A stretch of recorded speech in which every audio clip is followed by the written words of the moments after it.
Innal hamdalillah nahmaduhu wa nasta'inuhu wa nastaghfiruhu wa na'udzu billahi min shururi anfusina wa min sayyiati a'malina.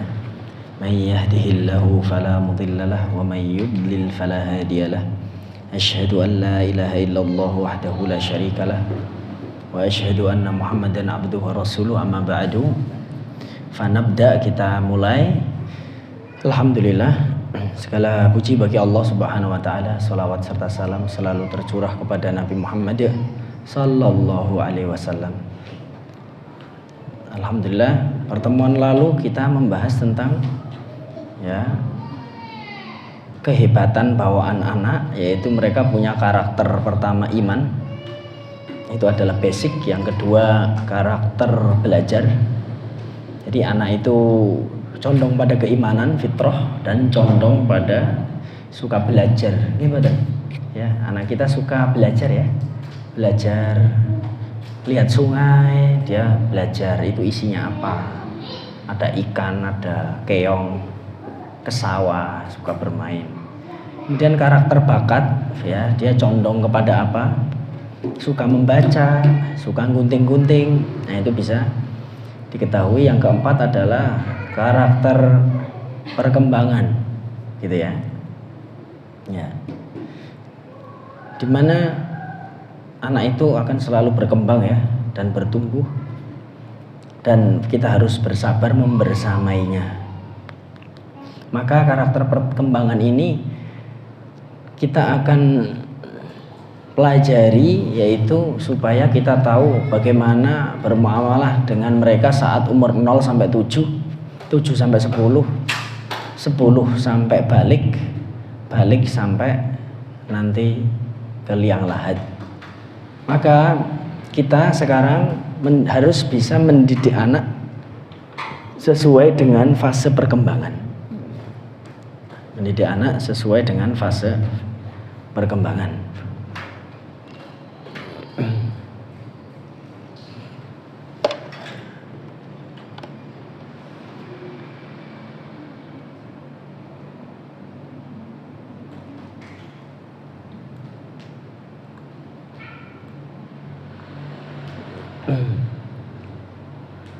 Pertemuan lalu ini ya, karakter iman, belajar, bakat, perkembangan. Nah, perkembangan sekarang kita bahas mendidik sesuai fase perkembangan anak. Nah, di sini fungsinya, yaitu masa emas, ada kondisi jiwa anak, yaitu masa emas penuntasan perilaku anak.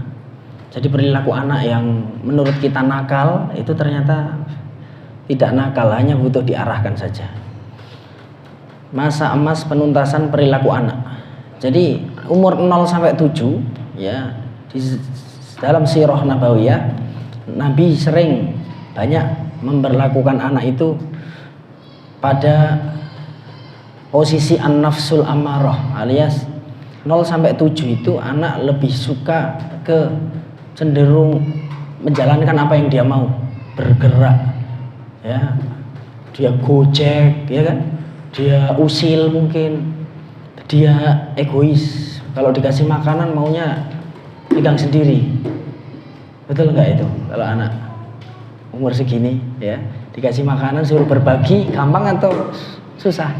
Suruh berbagi.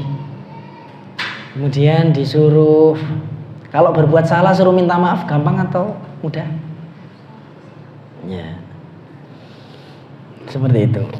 Cenderung bergerak, nafsul ammarah, al-hawa. Itu karakter anak. Adapun ketika sudah umur 7 sampai 10 itu sudah berkurang. Anak yang nanti beres cara pendidikannya, dia tidak akan melakukan hal-hal yang dilakukan anak umur 0 sampai 7. Anak umur 7 sampai 10 itu nanti cenderung berpikir, sudah mulai mau ngomong adiknya, kadang-kadang mau bantu, kadang enggak ya, datnyeng, tergantung pada moodnya dia, tapi dia sudah mulai. Ada yang punya anak umur 7 sampai 10 terus punya adik 0 sampai 7, purun ngomong adiknya mboten? Ya, itu cenderung berpikir Terus umur 10 sampai balik itu cenderung mereka lebih berperasaan, ya, lebih mudah sensitif, baper dan lain-lain. Umur 10 sampai balik, maka ini sudah tidak bisa dilakukan dengan cara 0 sampai 7 lagi. Tentu bagaimana sekarang perilaku anak itu 0 sampai 7 begini, ya. Egoisnya paling tinggi, kemudian 7 sampai 10 sedang, 10 sampai balik itu sangat rendah egonya. Seharusnya begitu, fitrahnya begitu. Lalu bagaimana sikap orang tua menghadapi 0 sampai 7 dulu ya. Sikap orang tua adalah dibalik. Ngerti nggih? Kalau anaknya ego tinggi menghadapi anak ego tinggi, bagaimana orang tua harusnya menghadapi ego tinggi? Yaitu dibalik. Nah, masa emas pertumbuhan golden age yaitu sikap guru dan orang tua. Sikap guru dan orang tua. Bagaimana sikap guru orang tua? Umur 0 sampai 7 sikap guru dan orang tua bukannya anak ego tinggi, guru bukan ego tinggi, atau orang tua bukan ego tinggi. Kalau anak ego tinggi, ya, dia memberontak atau apapun, dia pokoknya mau pulang, mau ketemu oma, dia melakukan sesuatu yang negatif-negatif, itu tidak bisa dilawan dengan ini. Ini kan sikap dia 0 sampai 7 di sini ya, sikap dia. Maka orang tua pakainya yang hijau, ya, seperti itu. Jika anak ego, maka cara mendidiknya adalah dengan, nah ini cara mendidiknya 0 sampai 7 adalah dengan an-nafsul mutmainnah, dengan perasaan dan dengan hati. Karena kalau jenengan bocil niku, anak kecil itu dia umpamanya nangis emosi sangat tinggi ya, emosi banget ya, ngelempar apa, si anak ini ngelempar umpamanya gitu ya, ngelempar. Terus antum gini kan, kalau gitu kamu tak lempar genti, juas. Nah, itu nanti dia akan terluka. Caranya bagaimana? Caranya anak itu dipeluk, dipegang, dan diarahkan, jangan dibiarkan. Anak berbuat sesuatu yang berbahaya jangan dibiarkan, tapi diarahkan. Tidak dibiarkan ya, beda. Dibiarkan itu akan tambah ngeri nanti. Tapi dipegang, caranya gimana kalau anak lagi emosi ya, ego tinggi? Dipegang, dipeluk ya. Kalau nggak mau dipeluk, ya sudah, dicium tangannya, kemudian dilihat, ditatap matanya dengan penuh rasa dengan muka yang halus, lembut, tidak sambil mencereng kitanya, sambil senyum-senyum kitanya itu agak susah senyumnya ya, senyum-senyum kecut. Waalaikumsalam. Senyum-senyum kecut nggak masalah. Makanya Nabi bersabda apa? Tabassumuka fi wajhi akhika shadaqah. Tabassum itu artinya senyum yang dibuat-buat dan tidak dari dalam hati. Jadi kau senyum di depan saudaramu itu sedekah. Senyum apa? Senyum buatan. Kalau bisa dari dalam hati itu lebih baik. Namanya ibtisam. Tapi kalau tabassum itu artinya nyenyum kan, apa namanya? Mau tersenyum dengan dipaksa. Itu sedekah. Kenapa? Karena menampakkan muka yang berseri-seri itu adalah bisa menularkan energi positif. Jadi di hadis Rasul itu tabassum, yaitu senyum yang dibuat-buat. Kenapa? Kalau kita harus senyum dari dalam hati, apa mungkin kita setiap hari itu senang? Kan pernah nggih Bu, hari-hari itu susah, di rumah ada masalah. Nah kalau senyuman kita sesuaikan perasaan kita, apa yang terjadi dunia ini? Apa yang akan terjadi pada dunia ini? Akan hancur dunia ini kalau semua harus sesuai perasaan kita. Maka caranya Nabi memberi solusi tabassum.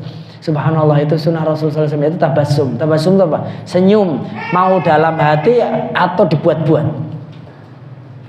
Supaya apa? Menularkan energi positif. Lah itulah yang dilakukan di fase 0 sampai 7 tahun. Ketika perilaku anak di usia itu adalah nafsul amarah. Sikap guru dibalik ya. Kalau anaknya nafsul amarah, maka guru harus atau orang tua harus apa? Pakai apa? Apa nih? Ya, an-nafsul mutmainnah. Ya, siap insya Allah menerapkan ini pada anak-anak. Siap sabar ibu-ibu, bapak-bapak. Siap banget. Ya, 0 sampai 7 tahun anak itu dididik dengan perasaan. Kemudian isinya ya, sikap orang tua adalah di sini ada as-sidqu al-iffa ya. As-sumtu al-haya al-qanaah, as-sabr ya, harus sabar ya, al-mahabbah. Nah, di sini poin terpentingnya sebenarnya di sini. As-sabr wal mahabbah, al-ithar, kitmanus sir, as-satru al-amanah, al-anah, al-hilmu, at-tawadu'u, as-sidqu. Jadi orang tua melatih kejujuran kepada anak. Al-iffah, umpamanya anak itu suka minta-minta gitu ya ke temannya atau ke siapapun. Njalo orang tuanya tahu bagaimana menghadapinya, dipegang, dipeluk, diarahkan ya. Caranya dengan melatih dia dengan iffah, yaitu iffah itu apa? Menjaga diri dari meminta. Orang tua memberikan sikap itu. Kemudian as-sumtu ya. Ketika anak itu marah-marah, emosi tinggi, kemudian orang tua juga sama, unek-unek juga di umur 0 sampai 7. Kira-kira apa yang terjadi ketika anak itu jerit-jerit, pokoknya aku njaluk neng kali saiki, makanya gitu ya. Pokoknya aku mau beli jajan itu sekarang, aku mau mainan itu sekarang. Terus jenengan ikut-ikut ya, ikut-ikut muni-muni. Jadi bocah cerewet gini. Menghadapinya harus dengan ego rendah. Yaitu apa? As-sumtu. Dengerin dulu. As-sumtu itu kita diam. As-sumt. Diam, dengerin, udah puas. Ya mainan itu nanti insya Allah Abi akan ganti dengan mainan yang lebih bagus. Ayo nanti kita jalan-jalan, ayo kita memanah bareng, atau ayo kita dengan sesuatu yang murah harganya. Ya. Seperti itu. Orang tua menghadapinya juga harus as-sabru, al-mahabbah, sabar dan penuh kasih sayang. Karena ketika 0 sampai 7 ini kita ego sama ego, nanti anak akan terpukul dan trauma dengan orang tua, bahkan sampai dewasa. Ada seorang anak yang di masa kecilnya, ketika dia mendapatkan perilaku yang berbeda dari yang lain, gitu ya, dari saudaranya yang lain. Kemudian si anak ini ketika dapat masalah selalu dimarahin, ya, selalu dimarahin. Yang lain dipeluk, dia nggak dipeluk, umpamanya gitu ya. Terus apa yang terjadi? Bisa jadi anak itu apa? Saat dewasanya nanti dia akan salah sikapnya dengan semua pihak. Kenapa? Dampak dari sikap orang tua yang terlalu menekan di saat dia masih kecil, belum selesai, belum tuntas. 0 sampai 7 ya, sikap 0 sampai 7 tahun ini belum dituntaskan oleh orang tua. Akhirnya apa? Dia akan membenci orang tuanya dan dia akan bersikap seperti anak. Niki. dia akan bersikap seperti anak 0 sampai 7 tahun. Salah satu contohnya begini. Ketika kita orang dewasa seperti kita dinasihatin, maaf Pak, umpamanya apa ya, reteng kanan belok kiri itu Pak, itu ya membahayakan orang lain, gitu ya. Reteng kanan tapi beloknya kiri, itu akan membahayakan orang lain Pak. Terus dia marah-marah. Gimana sih kamu nggak pengertian sama saya? Saya ini lagi anyel, tau nggak? Malam mbok ngiling-ngiling kayak ngono kuwi. Di jalan raya ini terjadi perdebatan. Ternyata itu dampak dari masa kecil yang tidak pakai mahabbah tadi lah di sini. Sehingga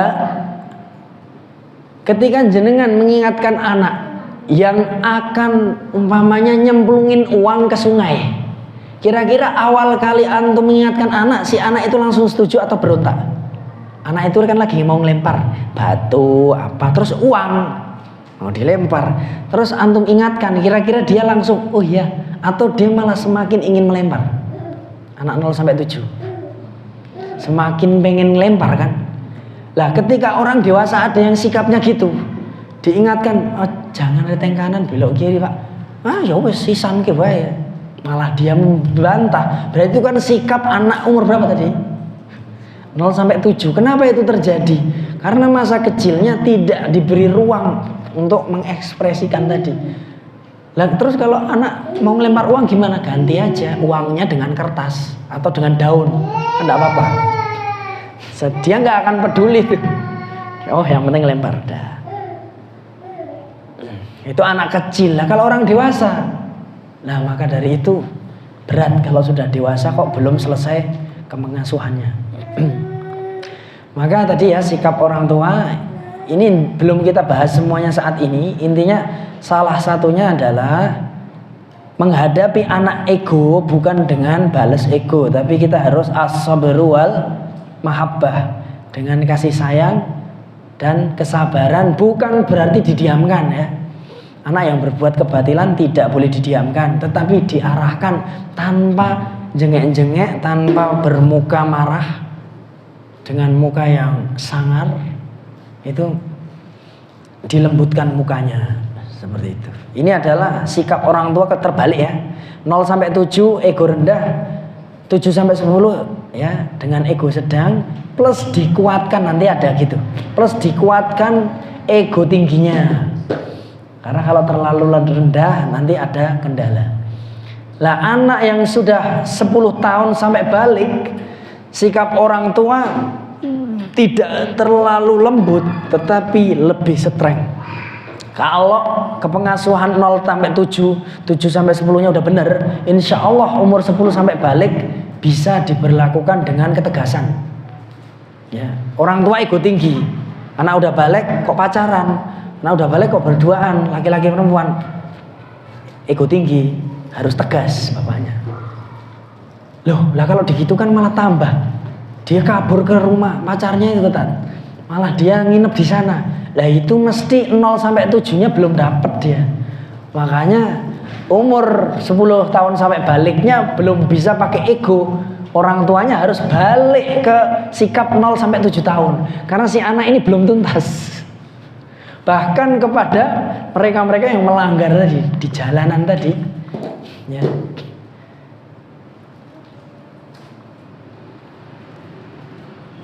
Nah sekarang kita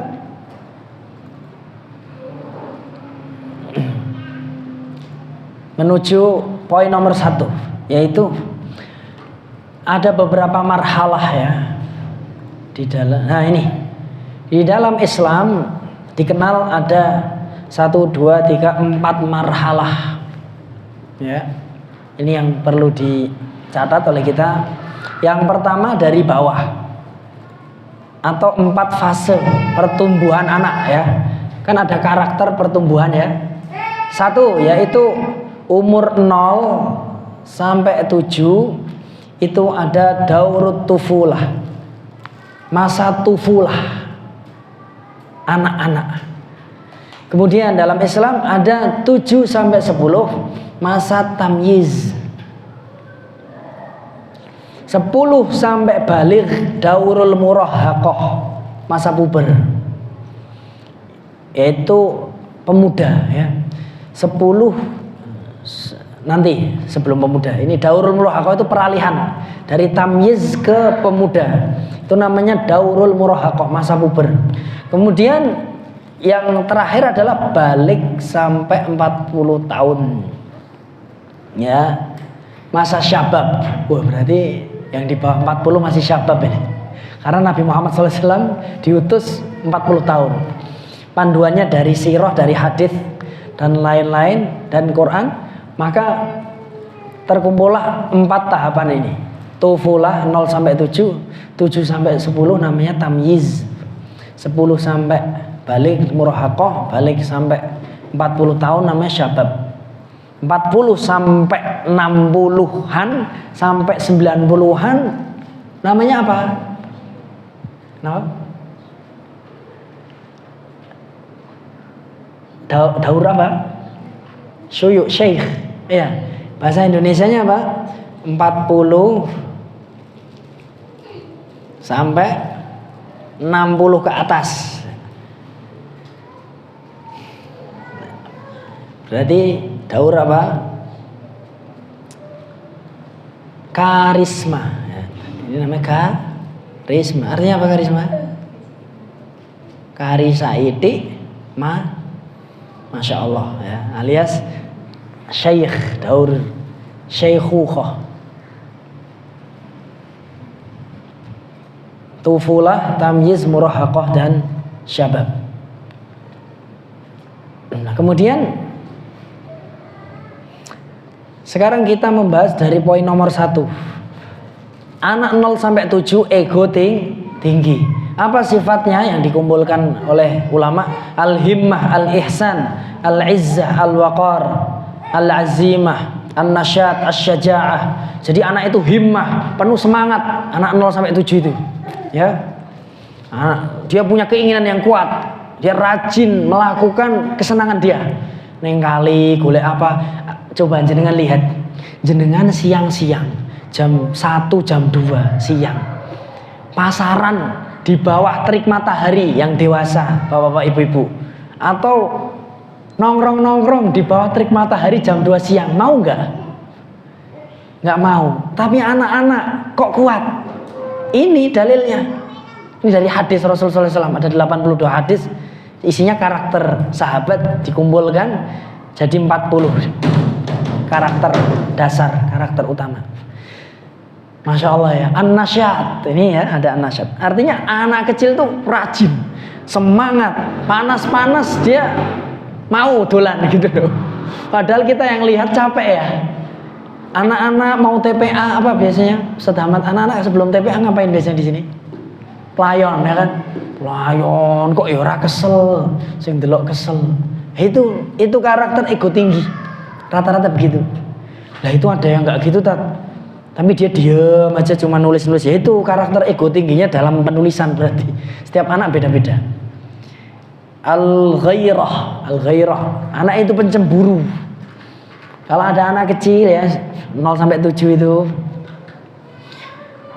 6 tahun, 5 tahun, kemudian ibunya megang anaknya orang lain itu gimana biasanya? Nah, enggak boleh gitu kan? Ya ini al-ghairah. Al-munafasah, mau menangnya dewe, harap menang dewe pokoknya. Munafasah. An-nasihah. Karakter anak 0 sampai 7 itu an-nasihah. Tapi yang sudah bisa ngomong, an-nasihah itu apa? Suka nasihatin orang tuanya atau ustadzahnya, betul nggak? Ibu itu kok gini, atau kata ustadzah itu begini loh. Ibu kok begini. Suka komen, apa-apa dikomen, gitu. Al-fasohah, dia itu fasohah. Ya tadi, suka ngomong, berbicara ya. An-nusrah, al-jud. Ya. Jadi dia itu suka punya ego tinggi, itu sebenarnya suka menolong ya. Suka menolong. Al-jud, dia punya kebaikan, sifat baik. Itulah kekurangan dan kelebihan sifat ego tinggi. Ego tinggi ini kalau kelebihan bisa menjadi sifat hayawaniyah, gitu ya. Sifat hayawaniyah niku napa wau, nggih. Rakus ya. Artinya mau menang sendiri gitu. Egois. Itu tinggi-tingginya itu anak segini. Lah Nabi Muhammad SAW itu menuntaskan dulu. Ego tinggi itu dituntaskan dulu, nggih. Dituntaskan. Nanti kita akan lihat bagaimana Nabi menuntaskan ego tinggi anak-anak. Terus di satu sisi ada fitrah, ya. Di sini ada fitrah. Bagaimana fitrah dan sifat hayawaniyah ini nanti agar tidak tabrakan gitu ya. Maka sikap orang tua dibalik tadi. Kalau anaknya ego tinggi, orang tuanya harus ego rendah. Gitu. Kemudian al-marhalatut tufulah. Fase yang pertama apa tadi? Tufulah, anak usia 0 sampai masa emas karakter iman. Nah, ini penting sekali ya. Yaitu masa emas karakter iman.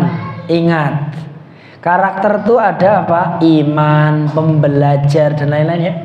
Iman, pembelajar. Ini apa? Masa emas karakter iman. Jangan terlalu berlebihan memberi yang lain. Tadi udah kita bahas ya. Ada 4. Saya ulang sedikit. Karakter iman. Dalilnya Al-A'raf 172.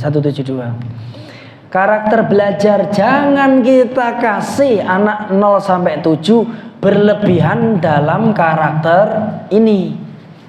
Harusnya imannya dituntaskan supaya besok 7 sampai 10 karakter belajarnya itu sudah otomatis. Lalu kalau sudah nanti karakter bakat ya. Umur apa berarti? Nanti kita bahas. Berarti ini masih masuk fase karakter iman. 0 sampai 7 padahal karakter mereka adalah ini al-himmah, keinginan kuat, ihsan, izzah, waqar, azimah, an-nasyat tadi sudah sekilas. Besok kita bahas dengan rinci lagi sifat-sifat ini. Sekilas aja.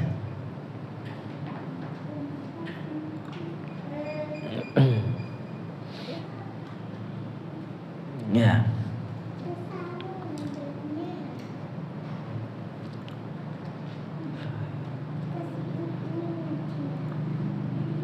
Nah, kemudian kondisi anak 0 sampai 7 ini dia kan punya nafsul ammarah, hawa berlebihan.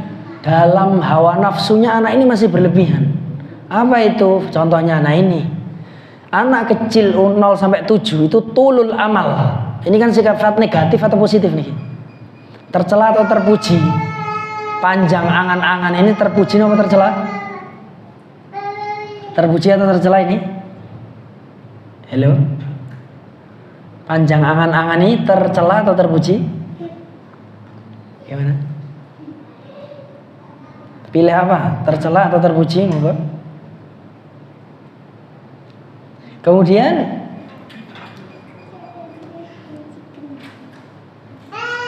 jadi ada tulul amal, tabdzir. Anak itu suka tabdzir. Anak itu suka kiber, sombong.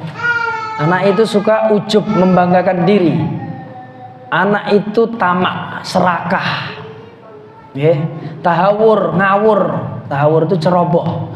Jadi ada api dipegang, ada kompor panas dipegang. Hasad anak, kondisi anak 0 sampai 7 itu suka iri, tanfir, nakut-nakutin temennya, gurunya semuanya, jidal, suka mendebat, tantrum, al-zulm, kadang maksa. Nek pengen apa-apa maksa. Ini 0 sampai 7. Loh, 7 sampai 8 ada yang gitu.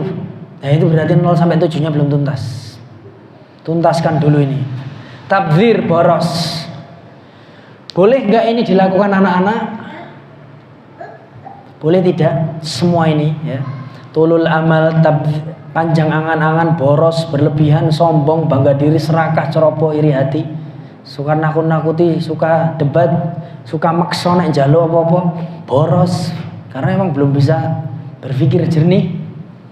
Ya. Apakah kita larang semuanya atau kita biarkan ini?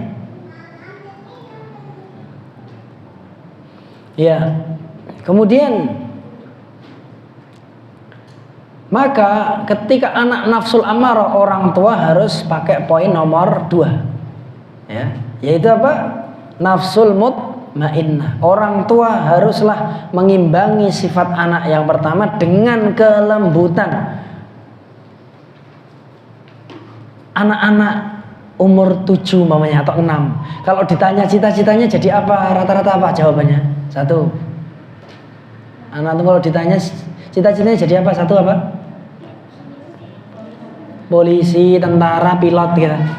Mesti bayangke presiden atau enggak. Mesti cita-citanya itu cita-cita sing ora mungkin gitu.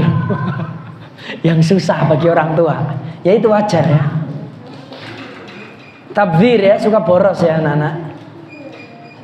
Suka menyombongkan diri, membanggakan diri. Bagaimana caranya? Nafsul mutmainnah. Kita orang tua harus memberikan kelemah lembutan kepada mereka dengan tidak memarahi mereka apabila melakukan hal-hal di atas. Caranya gimana? Umpamanya nih, anak panjang angan-angan, kita tinggal arahkan saja. Oh, kita itu ya ada Allah Subhanahu wa taala yang harus kita imani, sehingga cita-citamu nanti yang diridhoi Allah Subhanahu wa taala. Untuk kemajuan agama ini diarahkan sedikit-sedikit. Anak yang boros berlebihan, caranya gimana? Ya emang kayak gitu karakternya. Apakah dibiarin? Tidak, tapi dia diarahkan dengan lemah lembut. Anak yang sombong, apakah kita langsung marah-marah? Ojo kemaki koyo ngono langsung dihukum? Tidak, ternyata diarahkan ya. Bahwasanya Allah mencintai orang yang lemah lembut, menunduk. Nanti apa yang dikatakan orang tua kepada saya yang menasihati kayak begini, tat bocah kok dikandani dinasihati, apa ya mudeng gitu. Bocah kok dinasihati apa ya mudeng, wis langsung wae tapuk atau apa, tampar kan gitu. Subhanallah, ternyata ya bahkan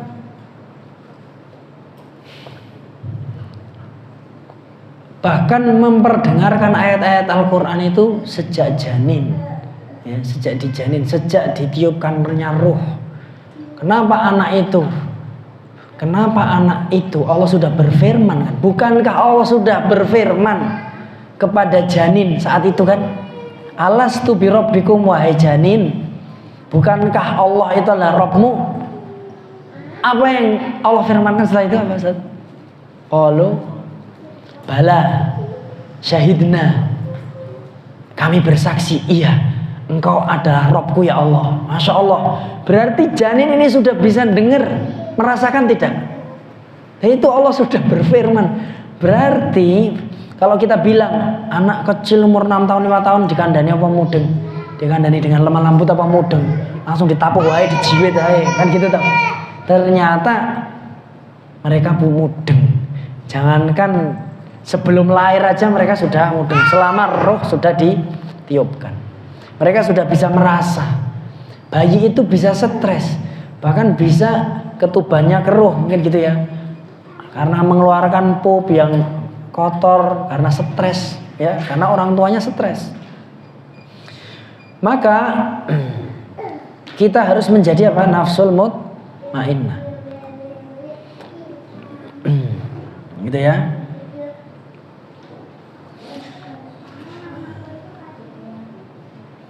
Dan sifat negatif nafsul mutmainnah yang nanti masuk ke jiwa anak itu, terkadang mereka punya sikap al-kadzib gitu ya, dusta, ifsya, usir, suka membocorkan rahasia, menggunjing, tidak tahu malu, kebencian, kasar, bakhil ya, keji, pengkhianatan, tergesa-gesa, marah, tidak sabar.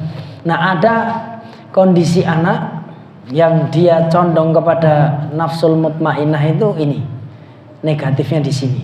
Maka orang tua harus sabar untuk membersamainya. Maka yang merah itu dituntaskan dulu. Mereka yang berbuat tamak, berbuat apa itu dituntaskan terlebih dahulu. Ya, loh tamak enggak apa-apa, Tat. contohnya gini, makan banyak gitu. Ya enggak apa-apa, biarin aja makan banyak gitu. Tapi dia sambil dinasihati, nah berbagi itu lebih afdol, jangan semuanya dimakan. Nekat dimakan, terus dikandani nekat, ya sudah, selama tidak membahayakan. Kalau membahayakan gara-gara makan kebanyakan jadi sakit, baru diambil. Seperti itu. Ini kalau nggak tuntas yang begini nih, dia akan rakusnya besok waktu sudah jadi pejabat. Makanya dia korupsi. Karena masa kecilnya apa-apa rentuk. Gitu ya. Ini rentuk. Jadi penasaran gitu loh. Akhirnya menuntaskannya kan lama. Rata-rata sadar ngaji, mau ngaji ke masjid, mundu-mundu karo ustadz umur berapa? Pensiun. Udah 65, 70. Masya Allah, Tat, saya baru sadar, Tat. Yo. Nah, ini pendidikan kita itu telat. Rata-rata yang mau ngaji apa? Pensiunan apa? Tentara, polisi, rajin. Tapi sudah apa? Pejabat-pejabat ya kan? Tapi sudah budget pensiun. Gitu. Maka ini semua dituntaskan. Sombong anak itu, wah aku bisa gini, dinasihati aja. Nah, tawadhu itu sangat dicintai Allah Subhanahu Wa Taala. Ya tapi aku kan pinter begini, aku bisa memanah tepat sasaran. Sombong kan dia, nyombongin depan temannya. Kasih tahu aja, udah diarahkan. Ya tanpa kita tutup mulutnya, kita plester. Kamu kalau enggak nabi iniin. Nah, kan akhirnya dia nanti sombongnya besok. Ya, sombongnya akan besok. Semua dituntaskan, maksudnya dibiarin dengan diarahkan. Kapan kita cegah dengan tangan? Satu, apabila catatan penting ya. Jadi anak yang tadi ujub, serakah, terus sak menake dhewe ya. Pokoknya aku njaluk iki, lihat dulu antum ini ya, yang di sini orang tua tidak mampu. Contohnya gini,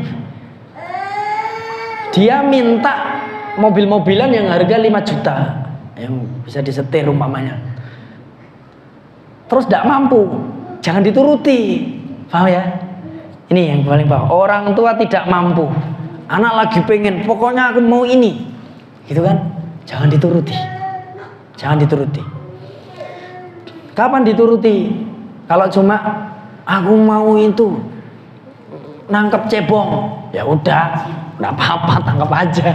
Kan itu sesuatu yang silahkan loss, biar anak itu loss. Tapi kalau sesuatu yang kita nggak mampu atau tadi berbahaya bagi dirinya, boleh tidak dibiarin? Tidak boleh. Berbahaya bagi orang lain, melintang-melintang di jalan. Melintang, ya sudahlah, enggak apa-apa. Kalau di hutan, nah ini di jalan, berarti harus langsung disita, diambil. Ya, nangis-nangis biarin. Ya, kenapa? Berbahaya bagi diri, berbahaya bagi orang lain, terus melanggar norma masyarakat. Ya, anak nginjak-injak, nendang-nendang kepala orang tua. Oh enggak apa-apa, kata Ustadz itu pokoknya dituntaskan dulu ini. yang egoisentrisnya itu dituntaskan dulu. Nanti dulu melanggar norma masyarakat tidak. Injak-injak kepala berarti disingkirkan. Yang tidak melanggar norma apa? Menggambar rumah, menggambar daun, mewarnainya dengan warna pink atau mewarnai dahan dengan warna merah. Kita protes. Nak, sing jenenge dahan iki ya coklat, merah. Terus kita paksa-paksa, pokoknya kudu coklat. Nah, itu nanti nggak bagus seperti itu ya. Sehingga semua ini harus dituntaskan. Anak itu dipersilahkan dengan tetap dinasehati, tidak perlu dilarang dengan kasar dan keras kecuali 4 hal ya. Dilarang langsung dengan cepat, bahkan dengan keras tegas. Apabila berbahaya bagi diri, orang lain, melanggar norma, dan orang tua tidak mampu. Ya. Di sini perilaku menuntaskan egosentris ya. Suatu hari Nabi Muhammad SAW mengimami para sahabatnya. Ya, Kemudian saat sujud, beliau sujudnya lama sampai salah satu sahabat mengangkat kepalanya. Seperti itu. Okay. Ternyata ada anak kecil di atas punggung Nabi, entah Hasan atau Husain ya. Tidak disebut spesifik dalam riwayatnya. Sahabat itu nengok sujud lagi, oh enak bocah toh. Setelah selesai sholat, sahabat bertanya, wahai Rasulullah Sallallahu Alaihi Wasallam, hari ini kenapa engkau sujud tidak seperti biasanya? Nabi Muhammad SAW menjawab, tadi cucuku ini menaiki punggungku. Aku tidak ingin menurunkannya sampai ia puas. Allahumma sholli wa sallim ala nabiyina Muhammad SAW. Padahal beliau lagi ngimami, tapi ketika sujud apa? Datang Hasan Husain yang masih kecil, lalu menaiki punggung beliau yang mulia Sallallahu Alaihi Wasallam. Nabi tidak bangkit dari sujudnya. Namun beliau tetap sujud sampai cucunya turun sendiri. Beliau ingin memuaskan cucunya padahal sedang sholat. Ya. Jadi sholat itu ya, orang meninggal, orang minum khamr, ya, orang minum khamr dengan orang tidak sholat, dosanya besar mana? Orang minum khamr dengan tidak sholat, dosanya besar mana? Besar mana berarti? Tidak sholat. Lah kok Nabi membiarkan ada anak yang melanggar syariat, betul tidak? Boleh tidak kita ada imam, kita dudukin kepalanya, boleh tidak kalau orang dewasa? Kita orang dewasa dudukin Pak Imam, kan nggak boleh ya. Tapi ini anak kecil kok melanggar syariat, yang jelas-jelas dosanya ini besar banget. Orang lewati depan orang sholat aja tidak boleh. Ini malah nginjak-injak, ya, menei wong sholat. Kira-kira kalau itu dilakukan orang dewasa itu diapain tuh sama pengurus masjid tuh orang? Nah maka ternyata Nabi Muhammad SAW mengecualikan anak itu ketika berbuat sesuatu belum mukallaf maka masih ditolerir. Apa fungsinya? Dia sudah pernah merasakan hal itu, mumpung masih boleh. Mumpung masih boleh, karena besok dewasa dia tidak boleh ganggu orang sholat, melanggar syariat udah nggak boleh. Paling kita hanya mengarahkan, ya, atau meletakkan di tempat yang lebih aman. Tapi kalau Nabi membiarkannya, ya. Karena imam, jenengan makmum ya batal sholatnya jenengan. Kalau jenengan makmum jenengan gendong, itu caranya. Kalau jenengan imam boleh kayak Nabi, ya, seperti itu. Nabi ingin melakukan apa tadi? Ada pelanggaran syariat yang masih boleh dilakukan. Maka ada banyak poin di sini yang tadi itu ya. Ada yang panjang, angan-angan, boros, sombong. Ini pelanggaran syariat semua, tercela semua ini. Tapi masih ditolerir untuk kadar tertentu selama 4 syarat ya. Itu dicatat 4 syarat. Berbahaya bagi diri orang lain, langgar norma masyarakat, gak sopan itu. Terus orang tua tidak mampu, injak-injak makanan itu juga kita cegah. Tapi kalau di luar 4 hal ini maka biarkan tuntas dulu rasa ingin tahunya. Jenengan melarang anak 100% melihat HP umpamanya, 100% dilarang. Apa yang terjadi? Kalau dia ngelihat pas jenengan gak ada, dia ngelihat tetangganya HP-nan di rumahnya dan dia dipersilakan masuk ke rumah tetangganya. Kira-kira nimbrung atau dia tetap pada keimanannya? Jujur saja. Tidak boleh nonton TV, di rumah nggak ada TV. Dia dolan ke rumah tetangganya nonton TV enggak? Ya nonton. Kita nggak usah memungkiri itu. Anak saya pun begitu dulu.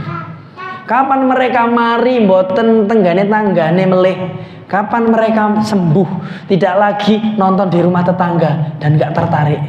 Ketika kita berikan sesuai porsinya, dituntaskan. Gimana cara menuntaskan? Kalau saya, pengalaman saya waktu itu, saya di rumah gak ada TV, HP pun tidak kita kasih anak-anak. Akhirnya anak saya yang umur 5 tahun, ya 5 tahun, 6 tahun kalau gak salah, main ke rumah tetangganya asik nonton TV. Seperti itu.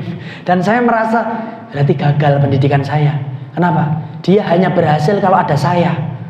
Kalau nggak ada dia kayak kesenangan banget gitu. Harus saya rubah ini caranya. Gimana? Akhirnya kita harus tontonkan dia tontonan positif.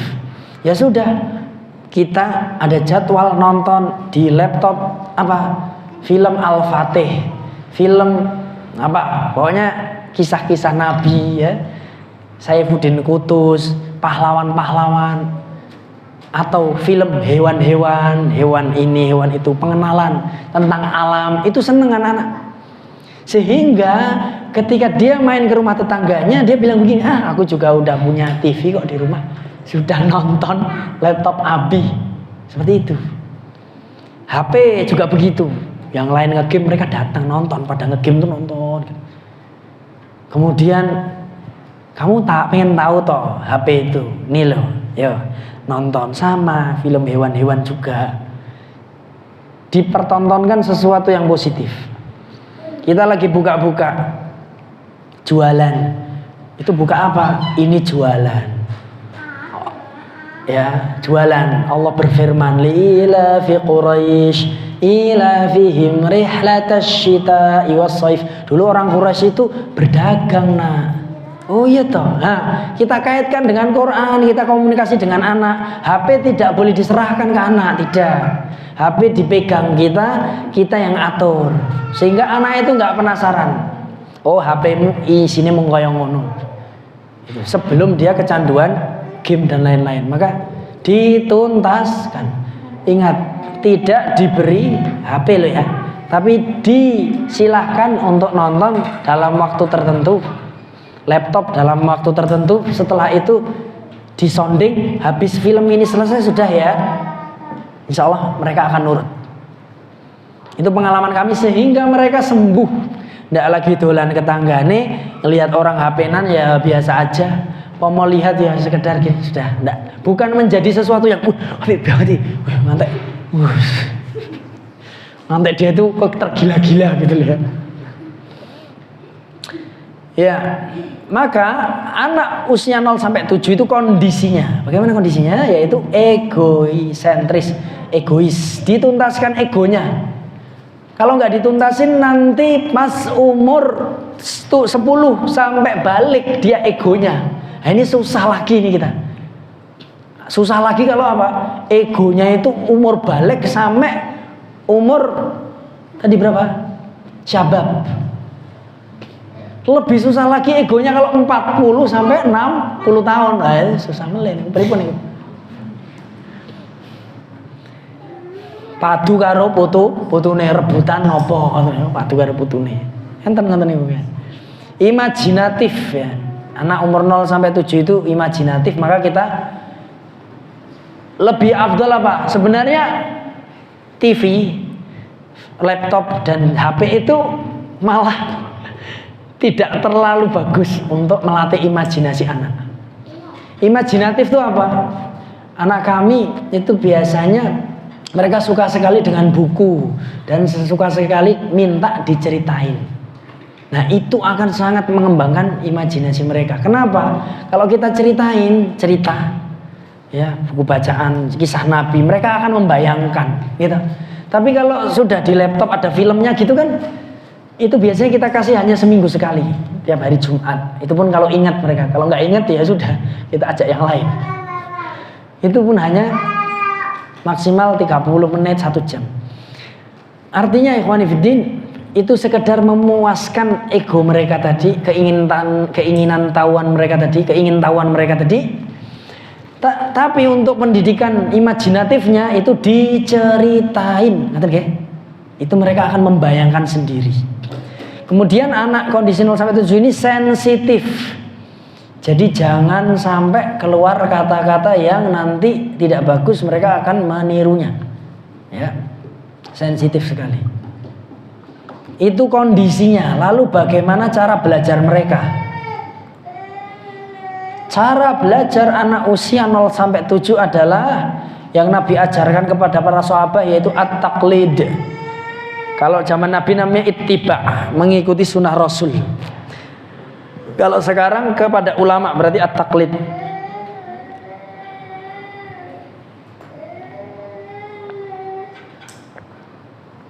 Para sahabat yang anak-anak sangat bagus dihadirkan ke rumah Nabi Muhammad SAW, seperti Anas bin Malik, seperti Abdullah bin Umar, seperti Ibnu Ummi Abdin. Ibnu Ummi Abdin itu Ibnu Mas'ud. Iya. Contohnya Ibnu Umar, cah cilik ya, usia 7 tahunan, lidis penean, ya. Penean rooftop di rumah Nabi itu. Lah Nabi baru buang hajat, kelihatan sama Ibnu Umar, masih kecil kan masih boleh lihat aurat wanita aja boleh kok, gitu kan, anak kecil. Dia lihat Nabi, wih Nabi gitu toh caranya kalau di kamar mandi lagi buang air. Loh ini nggak sopan. Kalau sekarang kita apain tuh bocah? Kurang ajar, enek Nabi Muhammad SAW barang mana mbok injet. Wah, ini tak kunci. Sampai yang terakhir itu ada anak SD itu dibuntel sama ibu tirinya, di karung, dibunuh. Ya, gara-gara apa? Telat pulang sekolah. Ibu emosi. Ya ada faktor lain sih. Akhirnya dibunuh anak itu, awalnya disiram di kamar mandi itu sampai lemes dibunuh sekalian sama dia. Akhirnya ketika udah meninggal dimasukin karung, dibuang. Akhirnya tertangkap ibu itu. Padahal anak itu tidak nakal, dia itu kreatif. Coba dari kreatifnya Ibnu Umar, kalau bahasa sekarang dari gelidisnya, tapi nggak boleh bahasa seperti itu ya. Dari kreatif, dari kecerdasan Ibnu Umar yang menek-menek tadi, apa yang kita dapatkan? Hukum apa yang kita dapatkan sekarang? Ibnu Umar, jadi ada riwayat dari Abdullah Ibnu Umar bahwasanya Nabi buang hajat menghadap kiblat ketika menggunakan tabir. Loh, coba kalau nggak ada Ibnu Umar, apa kita bisa tahu hukum ini? Buang hajat gak boleh ngadep kiblat atau membelakangi kalau tanpa tabir, karena zaman dahulu di padang pasir itu kadang nggak ada orang, langsung aja, atau di hutan gitu. Jangan kalau di daki mongkrang ya kan, kebelet di atas, gimana ibu-ibu bapak-bapak ya sama. Jangan tanpa tabir ya kan, tanpa tabir. Kalau cuma tipis pohon ya bukan itu tabir. Kalau zaman Nabi, Abu Ayyub Al-Ansori waktu itu bawakan kain dan tongkat dipasang, kain diblebet kanan kiri. Nah itu jadi kamar mandi. Kalau sudah selesai Nabi dibuka, dibantu perjalanan lagi. Begitu zaman dulu. Nah kalau antum daki ya kebelet, pakai kompas kan, barat atau jangan sampai ngadep atau membelakangi kiblat. Tapi kalau antum punya tabir di kamar mandi, kamar mandinya ngadep kiblat atau membelakangi, boleh ndak? Ya boleh, karena riwayat dari Ibnu Umar tadi, ketika bertabir maka boleh ngadep. Masya Allah, artinya kenggelidisan bocah niku nggih ada faedahnya. Cara belajarnya at-taqlid, yaitu meniru apa yang didengar dari Nabi Muhammad SAW saat itu, dilihat dari Nabi ya kan. Bisa pakai tabir ya, bisa ngadep atau tidak. Kalau pakai tabir itu kan gara-gara melihat Nabi Muhammad SAW, dirasakan. Jadi anak itu akan meniru apa yang didengar, dilihat, dirasakan. Berarti usia 0 sampai 7 membutuhkan apa? Uswah hasanah alias suri tauladan. Ngaten nggih? Lalu pilar-pilar karakter yang dituntaskan pada anak usia 0 sampai 7, ego tinggi. Jadi anak-anak, kalau yang tadi itu pelanggaran yang dilakukan orang ego tinggi. Ini tadi, ini merupakan pelanggaran yang dilakukan anak ego tinggi. Adapun ini adalah pilar-pilar karakter yang ini banyak positifnya di sini ya. Apa itu? pilar-pilar karakter anak usia 0 sampai 7. Dia itu cita-citanya tinggi. Terus apa? Dia al-ihsan, perfeksionis. Pokoknya apa-apa harus bagus, perfect. Bahkan anak kami itu ada yang sendalnya ndak sama posisinya dengan uminya, itu nangis. Perfeksionis. Pokoknya kudu podo. Kalau umahnya rapi ngadep begini, dia masih menceng dikit, umahnya pergi dia nangis-nangis. Harus jejer dulu sama baru. Yo pergi. Jilbabnya harus ya begitulah. Mereka sudah mulai begitu, terutama anak perempuan. Terus mereka harga diri, ingat loh, anak kecil itu punya harga diri.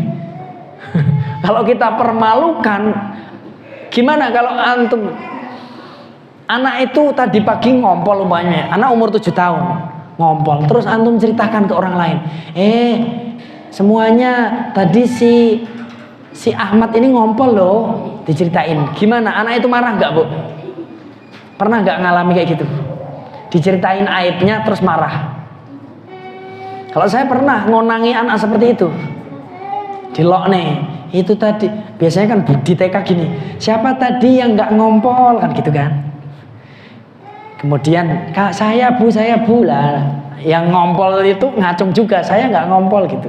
Ibunya bilang ke anak yang ngacung tadi itu, enggak bu, itu tadi dia ngompol. Langsung anak itu berdiri, meja itu dibalik sama dia, kayak gitu. Anak TK di daerah Jatipurno Wonogiri sana. Ya. Tahu ndak antum pelaku bocah itu tadi? Bocah pelaku yang dibilang ngompol itu tadi, ya, membalikkan meja itu. Ya, kenapa? Karena aibnya dibongkar. Ternyata anak itu punya harga diri. Ya itu pengalaman saya waktu TK ya di Jatipurno. Yang balik meja adalah saya sendiri. Lihatnya orang ngompol akhirnya ngompol. Ya, artinya anak TK ya 6 tahun berarti waktu itu ya. Itu dia punya harga diri, wibawa, tekad, semangat ya. Syaja'ah, keberanian. Coba, anak 0 sampai 7, dia minggring-minggring di sungai, di kali, itu takut apa enggak? Enggak. Di buk itu duduknya bukan membelakangi gini, nah geledak enggak mikir. Pokoknya wani. Pencemburu, berkompetisi, suka nasihati, fasih berbicara, suka menolong, dermawan, itu sebenarnya karakter-karakter ego tinggi. Ini diambil dari mana? Ini diambil dari karakter-karakter sahabat yang sifatnya pemberani. Itu diteliti, oh ternyata sifat orang pemberani banyak di sini. Tentu bisa tepat 100%, bisa 80%. Tapi setidaknya para asatid sudah berikhtiar supaya apa? Generasi selanjutnya lebih baik. Kemudian metode pendidikannya gimana? Ya, pilar-pilarnya ini nih yang harus dituntaskan. Ya, anak begini ego tinggi, menghadapinya kita harus ego rendah. Metode pendidikannya gimana? 1, tadi apa? Keteladanan. Kemudian gimana dengan berkisah, banyak ngasih cerita, imajinatif tadi ya. Egoisentris tadi loh. Gimana nuntaskan anak yang egois? Dengan keteladanan. Contohnya anak yang tidak suka berbagi, kalau orang tuanya ngasih contoh berbagi terus. Anak yang nggak suka salim, orang tuanya salim terus, ya kan? Kita sama ibu kita salim juga, pasti dia juga akan mudah salim. Itu cara ngobati egoisentris dengan apa? Keteladanan. Gimana anak itu suka, gimana anak itu meniru seorang suri tauladaner, ya. Gimana caranya agar kita ditiru anak? Kita harus dicintai anak. Mau ndak anak niru orang yang dibenci? Tidak mau. Berarti kita harus dicintai. Nah itu tadi PR-nya adalah seorang ayah dan ibu harus dicintai anaknya. Kemudian kalau sudah jenengan memberi teladan, pasti anak itu akan, bahkan sampai si anak ini kadang, pokoknya aku mau peci kayak ustadku, aku mau pakai cadar kayak ustadzahku. Ada yang seperti itu. Saking apa? Cintanya sama gurunya atau sama ibunya. Ya. Jadi ada seorang anak itu kalau keluar padahal masih umur 5 tahun, 3 tahun, 4 tahun, 5 tahun, keluar rumah nggak mau copot jilbab. Secara fitrah dan keegoisan anak harusnya kan normalnya kan males jilbaban kan.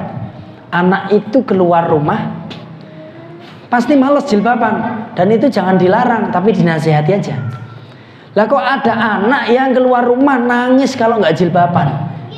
Kira-kira apanya yang kuat? Keteladanan. Jadi kalau antum mau anak antum melebihi anak lain, ya kita nggak membanding-bandingkan anak satu dengan yang lain ya. Tapi kalau ingin anaknya segera melejit, berilah apa? Keteladanan itu. Lah kok bisa dia keluar rumah malu? Ikut uminya. Oh, anak yang tidak malu tadi mungkin ibunya nggak jilbaban, atau mungkin dirawat orang lain, ibunya jilbaban gede tapi anaknya dirawat orang lain yang tidak peduli jilbab, bisa jadi, gitu ya. Terus imajinatif, gimana caranya kondisi imajinatif ini? Dikasih apa? Cerita. Ngaten. Kalau anak laki-laki bahkan perempuan itu cerita apa? Cerita hero. Anak itu masih suka hero. Makanya kalau anak laki-laki ditanya, cita-citamu apa? Tentara, polisi, pilot. Itu kan biasanya. Kenapa? Fitrahnya memang suka terhadap pahlawan. Sehingga kisah-kisah sahabat, kisah Al-Fatih, kisah apa itu sangat penting untuk mereka. Apalagi kalau orang tuanya kayak kisah itu. Contohnya, jenengan memberi cerita ke anak jenengan tentang Sa'ad bin Abi Waqqas umpamanya, gitu ya. Sa'ad bin Abi Waqqas itu tenang. Dia itu pemanah yang hebat. Si bocah ini batin. Bapak aku ora iso manah. Akan lebih kuat kalau bapaknya manah juga, maksud saya begitu. Jadi keteladanannya ada, berkisahnya masuk. Keren banget itu. Kisahnya hero, bapaknya pun kayak sang hero. Apa? Ketika habis bercerita Sa'ad bin Abi Waqqas yang pandai memanah dan berkuda, bapaknya pun ngajak anaknya, "Nak, ayo kita healing. Yuk berkuda." Bapaknya ambil quiver, anak panah, busur, naik kuda, memanah sambil berkuda. Itu adalah anak itu bisa melihat kisah yang keluar dari mulut sang ayah, ya, atau sang ibu yang lagi latihan berkuda. Mulutnya kan ceritanya tentang pahlawan. Pahlawan itu berkuda, pahlawan itu memanah, gitu kan? Kok ya wong tuaku ya begitu. Akhirnya dia itu sudah akan begitu nanti, akan mudah sekali untuk meniru. Berkisahnya nyambung dengan kehidupan nyata orang tuanya. Maka di sekolah kita di sini bukan ekstra tapi memang kurikulum wajib ya, berkuda dan memanah ya, serta tambahannya berenang.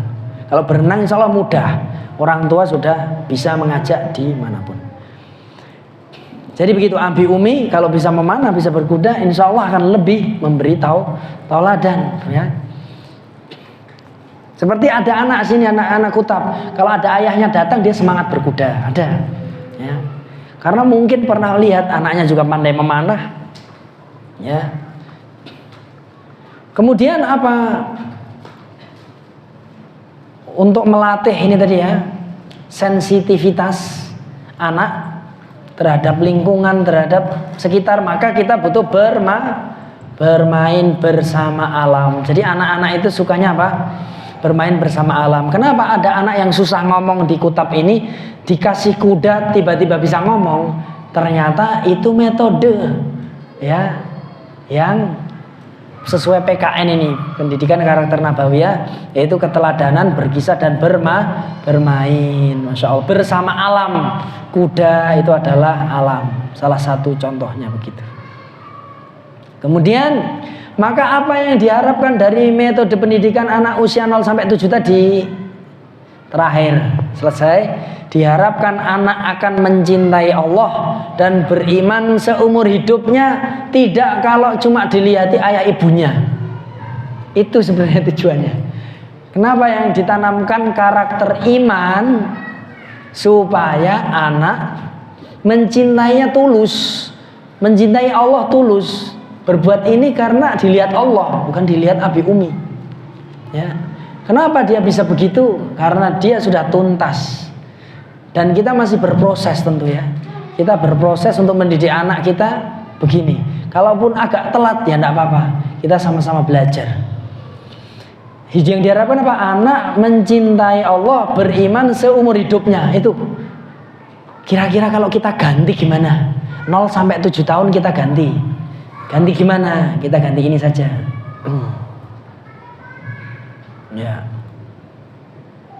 Jadi targetnya adalah tadi target pendidikan anak usia 0 sampai 7 adalah tolong dicatat tumbuhnya mahabbah, tumbuhnya rasa cinta anak kepada yang memberi teladan, guru orang tua.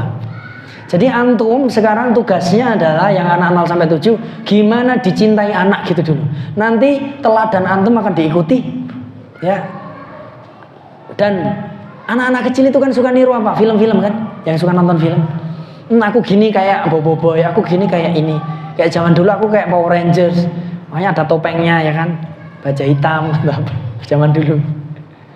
Kenapa kayak begitu? Karena dia cinta kan. Nah, gimana kita jadi yang dicintai sama anak itu? Intinya itu. Kenapa kok apa-apa tadi belum? Kenapa sih yang di sini tadi?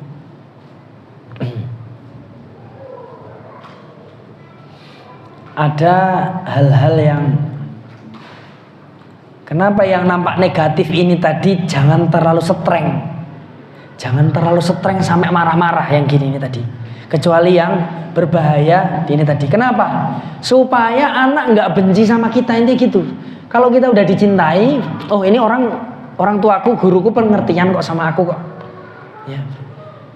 Itu terjadi loh di pesantren di Bogor sana, ya. Guru-guru PKN ini, guru-guru yang sudah mendapatkan mendaurahkan pendidikan karakter nabawi ini didatangkan ke Bogor sana. Di Bogor sana, waktu itu anaknya SMP, habis SD lah ya, baru masuk pondok, semuanya nggak kerasan, ya. Cuma nggak kerasan. Bahkan ada anak yang baik, putih, bersih, bagus itu, dia lembut jadi kayak preman. Kenapa? Karena apa-apa dikit disalahin, cuman pengen nelpon orang tua ini sudah boleh. Akhirnya sampai dia digundul dan dia merasa aku gini salah gitu salah, dah digundul lah sekalian jahat aja. Akhirnya dia jadi nakal banget. Diganggu temannya dikit ngeplak, kayak gitu. Datanglah ustadz dari Solo, ustadz PKN dari Solo. Ya, sama temanya seperti materinya ini. Datang ke sana beberapa bulan, lalu ketika pulang ditangisi sama si anak ini. Anak ini mulai berubah menjadi lembut lagi, baik lagi. Kenapa? Sama ustadznya dikasih apa yang dia mau. Dia itu bikin pesawat ya dari kertas yang bisa terbangnya 3 model. Itu dimarahin ustadznya. Kenapa? Karena bikinnya waktu halakoh. Kan bosen nunggu antri tahfidz kan, bikin pesawat, dihukum sama ustadznya, sampai akhirnya tekanan batin. Ustadz PKN dari Solo datang ke sana melihat karakter itu waktu setoran Quran, loh kok bocah ini malah ngelipat-ngelipat, dihukum sama ustadznya, akhirnya disendirikan biar ustadznya nggak tahu. Dibilang begini, kamu bisa bikin pesawat ya? Dia udah tekanan batin, nggak mau tahfidz, nggak mau apa-apa, pokoknya nakal jadian. Ustadz, saya itu punya kemampuan bisa bikin pesawat tuh Ustadz. Saya bisa bikin pesawat dari kertas dengan 3 model terbang Ustadz. Yang terbangnya lurus, naik turun, sama belok kanan kiri Ustadz. Wih keren kan? Dia bisa bikin gitu dari kertas. Kemudian ya sudah coba kamu bikin, Ustadz beli. Oh itu yang dari PKN. Nah yang Ustadz sana hukum karena kamu telah melanggar, kan gitu. Nah setelah dia itu diperbolehkan bikin, dibeli ustadznya, diapresiasi kan, akhirnya si anak ini jadi rajin ngaji, jadi meniru ustadznya ini. Padahal ustadznya nggak ngajari ngaji, ngajari apa? Hanya membeli pesawat doang. Tapi akhirnya dampaknya apa? Hobi ustadz yang suka ngajar ngaji ditiru anak itu, sehingga anak itu cinta ngaji dan setorannya akhirnya lancar. Pulang-pulang ke Solo, ustadz ini ditangisi sama semua santri-santri sana. Ustadz yang baik-baik cuma ustadz tilawah, maksudnya ustadz yang dari Solo tadi, yang ke Bogor dikirim hanya beberapa bulan. Akhirnya termasuk Pak Rahmat ya, yang ada jamaah di masjid ini juga ikut ngajar di sana di Bogor. Nah itu artinya apa ikhwan? Hukuman yang berlebihan kepada anak-anak kita yang mungkin itu masih lumrah kesalahannya, itu jangan dilakukan. Kenapa? Cukup dia cinta kita, kita itu sudah jadi kayak segalanya bagi dia. Gitu ya, berarti kita ciptakan apa? Mahabbah yang nanti kalau sudah itu targetnya apa? Tadi ya, target pendidikan apa? Tumbuhnya cinta. Setelah itu apa? Kalau sudah cinta, diharapkan anak akan mencintai Allah dan beriman seumur hidupnya. Terakhir sekarang, contoh penyimpangan pendidikan usia 0 sampai 7. Contoh penyimpangan pendidikan usia 0 sampai 7 yang membuat anak benci sama orang tua atau guru atau siapapun yang mendidiknya. 1. Mengutamakan akademik atau kognitif seperti calistung baca tulis. Jadi anak usia segini sudah dimarah-marahin gara-gara gak bisa nulis, gak bisa calistung. 0 sampai 7 dimarah-marahin, dilok-lok nih. Ini bahaya. Ini belum masanya. Loh kok di sini diajarin? Di sini diajarinnya kalau udah bisa baca Quran baru calistung. Gitu. Nah itu baca Al-Quran dengan mahabbah, bisa dengan mahabbah. Loh 0 sampai 7 udah bisa nulis, kita seneng dewe, enggak apa-apa kalau seneng dewe. Tapi kalau belum bisa kok jenengan bully, jenengan marahi, tumbuhkan rasa mahabbah dulu. Nanti jenengan nulis dia ikut. Mengegas hafalan tanpa memperhatikan ketertarikan anak pada hafalan. Jadi ada anak yang memang susah ngafalnya, jenengan paksa. Kayak lu kancamu iso mosok kowe ra iso piye to jane? Ustaz dae barang ki piye to? Lah malah ngono. Ampun, kita di sini tidak ngegas hafalan kalau anaknya tidak di situ bakatnya. Kita sudah plus mentes dulu. Tapi kalau bakatnya di hafalan, wah kita insya Allah akan kita. Jadi setiap anak di sini hasilnya akan beda-beda. Maka sesuai kemampuan. Mendahulukan mengajarkan syariat ibadah daripada mengembangkan keimanan dan akidah. Itu juga nggak benar. Kita memaksa anak harus benar memaksa-maksanya. Dengan apa? Umpamanya harus pakai jilbab, gitu ya. Padahal umur 4 tahun. Kalau enggak kamu dijewer 4 tahun tuh. Nih sakit gak? Sakit gak nih? Nangis kan anaknya gitu kan umur 5 tahun. Nangis ya mau ya. Ya. Nanti nggak mau lagi selentik lagi pakai jilbab. Padahal kan nggak jilbaban melanggar syariat kan. Tapi kalau masih umur segitu masih boleh ada toleransi. Ya. Lah di sini itu ya diajarkan wudhu. Nah, itu diajarkan apa? Main air ya. Main air kan, wudhu, main air yang bermanfaat, ya, yang dicintai Allah dengan keteladanan, adab kepada Allah. Tidak masalah dengan pengertian. Toh anak di sini yang belum mau sholat juga nggak kita paksa dan nggak kita hukum, nggak dibully. Apa dampaknya anak tadi? Jadi ada seorang anak yang belum mau belum mau setoran Al-Quran, sekarang sudah mau, alhamdulillah. Kenapa? Karena kita tidak paksa. Ketika dia belum mau wudhu, belum mau sholat, ya udah. Memang belum masanya kok, masih 7 tahun, masih 6 tahun. Kita hanya mengarahkan dan memberi keteladanan, memperlihatkan kepadanya, ini loh teman-temanmu wudhu tuh asik loh. Dia lama-lama tuh tertarik. Setoran Quran oh asik kayaknya. Akhirnya mau setoran. Tinggal kita PR-nya apa? Sholat dan lain-lain. Jadi memberikan keimanan, mahabbah ya, akidah. Syariatnya itu jangan dipaksa, tapi diberi keteladanan. Memberikan cerita-cerita, banyak peringatan tentang hal buruk. Kamu nggak wudhu toh, masuk neraka loh, kamu nanti dibantai loh sama malaikat. Harusnya boleh gitu, boleh diimbangi. Diimbangi dengan cerita surga, salah tulis ya, surga dan keindahan. Tentang surga, kamu kalau wudhu itu kayak Bilal itu ya, suara langkahnya kedengeran duluan loh di surga. Sebelum Nabi, sebelum ini suaranya doang, tapi beliaunya nanti carry. Maksudnya ini menunjukkan dia pasti akan masuk surga. Kamu pengen gak masuk surga? Hah? Gak ah? surga itu indah loh, begini-begini loh. Nanti kalau enggak nanti di neraka loh. Ya diimbangilah kisahnya ya. Jangan neraka terus. Nanti anak itu jadi anti sama Islam. Wah Islam gak aku ngopo neraka, sidik-sidik neraka. Gitu. Ada anak gitu ada. Ya. Dia bilang gini, aku pengen jadi Kristen Gitu ada yang bilang gitu. Mungkin dia pernah dipaksa-paksa sama orang tuanya atau lingkungannya atau gurunya, kita nggak tahu. Memberikan ancaman hukuman apabila anak melakukan kesalahan, pelanggaran tanpa memberi edukasi dan uswah terlebih dahulu. Jadi anak kalau mau dikasih sesuatu itu dikasih sounding dulu. Jangan langsung tiba-tiba dihukum, gitu ya. Oh kamu gini langsung dihukum, enggak. Tapi dikasih sounding dulu. Besok lagi konsekuensinya kamu kalau tidak bisa begini nanti kamu suruh bersih-bersih itu ya kan bagus tuh bersih-bersih. Ngomongnya dengan lembut, enggak apa-apa. Tapi jangan enggak dikasih edukasi. Kamu udah salah. Ayo, sekarang kamu masuk WC. Nah, itu nanti terlukai. Dikasih edukasi dulu.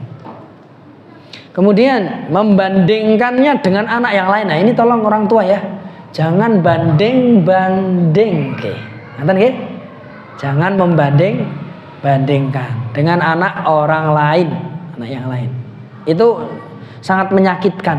Coba jenengan digitukan sakit enggak? Ada suami bilang ke istri, koyo ahwat kae lho, ngene. Akhlaknya baik sama suami. Ya, sakit enggak ibu-ibu? Dibanding-bandingkan sakit ya. Kemudian berkata atau bersikap tidak ramah, kasar kepada anak. Ya, bersikap kasar tidak ramah kepada anak. Apakah ini mudah bagi saya sendiri? Oh, sulit. Ya, saya karakternya tadi ego tinggi. Ya, pengennya nesu terus kalau ada bocah begitu, tapi berusaha Pak. Kita berusaha menerapkan sunnah Rasul tadi apa? Tabas sumuka. Buatlah kau tersenyum meskipun hatimu gak tersenyum. Jadi memang harus kayak gitu. Ya, bagus, pinter kamu. Kemudian berobsesi menjadi anak sesuai profesi tertentu tanpa mempertimbangkan bakat keunikan anak. Jadi bocah ini karakternya kinestetik tapi jenengan suruh mandek. Ya, fokus. Ya fokusnya dia bisa, tapi mungkin tidak selama anak yang lain. Kalau dipaksakan apa akibatnya? Ada seorang anak yang ketika mendengar kata Al-Quran langsung tutup telinga. Bahkan ada juga anak yang kita dapati ketika mendengar ta'awud dan basmalah langsung tutup telinga. Ada. Loh Ustadz, ini perlu diruqyah enggak? Nanti dulu perlu diruqyah apa enggak? Enggak semuanya ini ya diruqyah. Dalam arti ini ayat Quran bisa menyembuhkan enggak apa-apa. Tapi ojo nyalahke jin sik, mesake jine. Wong jin ora salah kok salah-salahne malah ngerasuki engko. Diteliti dulu. Anak ini pernah ndak dipaksa-paksa ta'awud basmalah ndak mau tapi dipaksa. Akhirnya dia jadi tutup telinga. Seperti anak di sebuah sekolahan terkenal di daerah tertentu yang anak ini cara pendidikannya ada dikunci di satu ruangan selama 1 jam 2 jam diperdengarkan MP3 murotal supaya jadi hafid Quran. Setelah berapa jam dikeluarin dah gitu tiap hari. Yang terjadi anak itu ketika dengar Al-Quran langsung tutup telinga. Karena itu tuh kayak penjara bagi dia. Nah itulah akibatnya kalau kita berobsesi menjadikan anak sesuai profesi tertentu tanpa mempertimbangkan bakatnya. Menitipkan anak di bawah usia akil balik, terutama di bawah 7 tahun pada orang lain atau lembaga atau boarding school dengan alasan apapun. Makanya di sini tidak full day supaya anak dia bisa dengan tuanya. Menggunakan metode untuk orang dewasa dalam mendidik anak. Orang dewasa bisa mungkin digebuk, tapi anak 0 sampai 7 belum bisa. Kemudian terlalu konsentrasi pada perbaikan kekurangan anak. Seharusnya konsentrasi pada pengembangan kelebihan anak, sehingga kekurangan akan tertutupi. Seperti metode yang kita lakukan di sini. Ada anak nggak mau ngomong, ada anak ngelempar gurunya umpamanya. Ada anak yang nggak mau ngapa-ngapa pokoknya. Setoran nggak mau, ini nggak mau. Tapi kita konsentrasi sama kelebihannya. ternyata anak ini tadi pintar. Masya Allah, lebih pintar dari yang lain malahan. Anak ini disuruh hafalan cepet ternyata. Cuman dia punya luka, sehingga kita obati lukanya ini dulu. Sehingga sekarang anak ini alhamdulillah sudah bisa. Sudah bisa setoran ya. Sudah bisa apa? Intinya sudah lumayan mau bergaul dengan anak lain, sudah mau ngobrol. Masya Allah. Artinya apa? Fokus pada kelebihannya, jangan kepada kekurangannya. Ya, sudah sampai sini dulu ya. Insya Allah selanjutnya kita akan bahas gimana 7 sampai 10 tahun sampai balik. Barakallahu fikum. Sebelum kita tutup mungkin ada yang didiskusikan. Monggo silakan.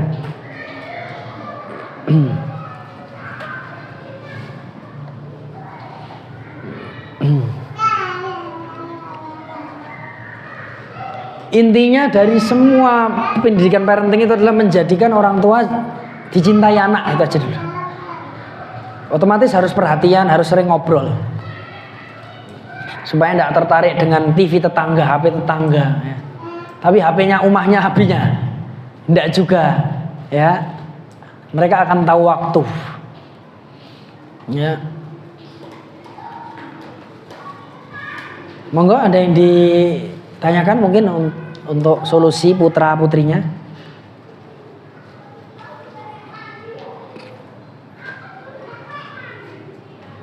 Jadi semoga ayah ibu abi umi bisa kita bersama-sama belajar untuk memberikan keteladanan tadi ya. Berkisah, bermain bersama alam dengan anak kita. Karena itu usia emas, tidak boleh tertinggal. Sampun ngaten kita tutup kalau sudah, atau ada wonten tidak, kita tutup dengan doa kafaratul majlis. Subhanakallahumma wa bihamdika asyhadu an la ilaha illa anta astaghfiruka wa atubu ilaik. Wassalamualaikum warahmatullahi wabarakatuh.